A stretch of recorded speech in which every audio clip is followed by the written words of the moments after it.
Hi everybody, welcome back to One Test Tip. In today's video, I'll be guiding you on how you can request Tinder data. So to get started, go ahead and open up your Tinder application. Now you'll be up here with this type of screen interface. Now go ahead and tap on the little profile icon which is up here on the bottom right corner. Now go ahead and tap on that settings which is up here on the top right corner. Now scroll all the way down until you see contact us.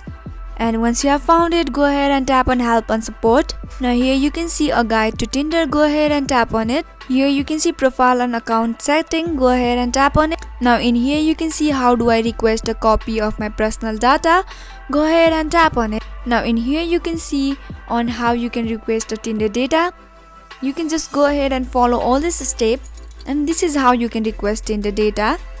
So if you found the video to be helpful and informative, go ahead and subscribe to our channel and also press the notification bell for more updates.